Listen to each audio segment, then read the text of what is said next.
Hello, how are you doing? I am good, thank you. Welcome to my channel Heart Clinic. My name is Rechael Mbugwa. Thank you for subscribing. But if you haven't, please click the red button. Thank you so much for your support. Today we are looking at how to tell a child about the death of a parent or even parents. Communicating death is not easy, especially in a relationship between a child and a parent. So the most important thing is first choose an emotionally stable person to convey this message, because you don't want to break down before you even communicate the message. It should be a close family member. In case of a loss of a mother, then a father in this is most suitable to convey this message. This gives the children a feeling of safety despite what has happened. It is important to give details of exactly what happened. For example, Mom was involved in an accident and she passed on. 2. She left a note because she committed suicide. In case of sickness, explain Mom has been sick for this period of time and that's how she passed on. There are times they're just a natural death where a parent just sleeps and never wakes up. That we call it a natural death. Explain to the child that it was just a natural death. Number 2, use simple but accurate words to explain death. I have some bad news. Mom died today. Pause to give your child a moment to take in your words. Depending on the child's age, it is important that you explain the meaning of death. For example, able to live, move, and do activities because they have life and they are able to breathe. When they stop breathing, all organs of their body stop and they enter into an eternal sleep mode. And that's when we say they are dead. Every one of us will one day die. It's just because we don't know the day and the time. When it comes, we accept it. When you tell your child the mom is sleeping, you will meet them in future. You have not communicated death. Instead, you have built a hope that it is not real, making this child grow up hoping that one day they will meet their mom. When they now become of age and knowledgeable, they will know you lied and they will not trust you anymore. These are some of the reasons why death of a parent becomes so painful even in their adulthood. The ideal state to tell them is say it as it is. Number 3, explain to the child or children what to expect. For example, since this happened, we have notified people that knew mom, friends, and relatives, and they shall be coming to our home to every evening for a period of 1 week to help us or to mourn with us and also help us in planning of the burial. This means you won't be able to go to school. Is there an area that you like to help us in? We have ushering of the guest, offering tea or serving tea to them. Feel free to help. When you tell a child that they can be involved in this activity, they feel they have already been informed of what to expect. Number 4, listen and comfort. Every child reacts differently to learning the loss of their loved one. Some children will cry, others will ask so many questions, others will seem not to react at all. That is very okay. Stay with your child and offer hug or even the reassurance. Answer your child questions or just be there for them. Number 5, give your child a role. Having small active role that the child can participate in a funeral or memorial service. For example, you might invite your child to write a tribute or even to read a tribute or even pick the song that will be sung during the service, or even how they can be able to gather some photos that will be showing on the slide during the services. This gives them a role. This gives them a sense that they have been involved in this activity. Number 6, help the child express their emotions in words. Encourage the child to say what they are thinking and feeling following the loss. Talk about your feelings. This helps them get to know what is it that you're referring as feelings. And also tell them. You can say something like, I know you're feeling very sad. I am also very sad. We loved mom so much and I know she loved us too. Allowing your children to express their emotion.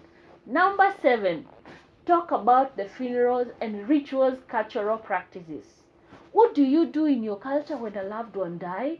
The burial will be like in a week's time, and during this week we will be able to do 1, 2, 3. Some will say the mom died yesterday and the burial is done instantly. That's why I'm saying explain to your child based on what your cultural practices are. It is important to allow them to choose and decide if they want to be part and parcel of this and how. You may hear people saying they are paying their last respect. What does that mean to a child? You will never see them again. But I know mom still remains in our hearts. That's a reassurance of what should they expect in such a service, like the funeral or during those cultural practices that people do. Or even cremation. You will hear people say we will never see them again. But what does that mean to a child? You encourage them to know that mom still remains in their heart. If you would be comfortable to join, like the ritual of viewing the body, funeral, memorial services, you may stay near the child. Allow the child to get to know that you're there for them. That even if they choose to view the body, you'll be there. And if they feel that they want to be held their hand, allow them to hold you. Give them that free will that they can choose to be held hand. It is also important to tell them at what point do people see the body. Most of the cases, the viewing of the body happens in the mortuary, but there are times that the viewing also happens at home, depending with the culture that you're coming from. It is important that you tell the child what to expect. If the child decides to view the body, then you need to tell them how it looks like. Mom will be lying still and not breathing or talking. Perhaps they could make a card for them and place it on the coffin or place it wherever mom will be. Tell the child ahead of time what will happen. For example, most people that knew mom will gather on this day, the funeral day. What else will happen? They will sing, they will pray, they will talk about mom's life and how she did or her good deeds. Tell the child that they may be able to have a vivid picture of what the funeral service looks like or the memorial service looks like. They may also write something nice about mom. Maybe they can read it during the tribute. You may also need to explain the burial process or even the cremation. After the funeral, the burial will happen at the cemetery. What happens there? The body will be in a casket and they will lower it on the grave. And you may be expected to throw the soil in. Why do we do this? Explain. This is a moment for you to say goodbye to your loved one. You might find people crying, and if you feel okay to cry, feel comfortable. Allow your thoughts to focus on the happy moments that you have with mom. You may allow this child to get to remember those good things mom said about, such that it will not appear like it's a loss, but it will also comfort them that actually they are left feeling better that they had their mom in their life for the period of time they've had. Note better, it is important to have a meeting between the parents who is left or the family member and the children or the child after the burial to communicate changes in their lives. What is it that is changing? Helping them clear their concerns, their worries, their fears, and also explains what happens from here. An example is, if the family will be shifting from their current premises, it means change of their schools, friends, church, lifestyle. These concerns are best explained at this point because a child is experiencing so many losses all at once.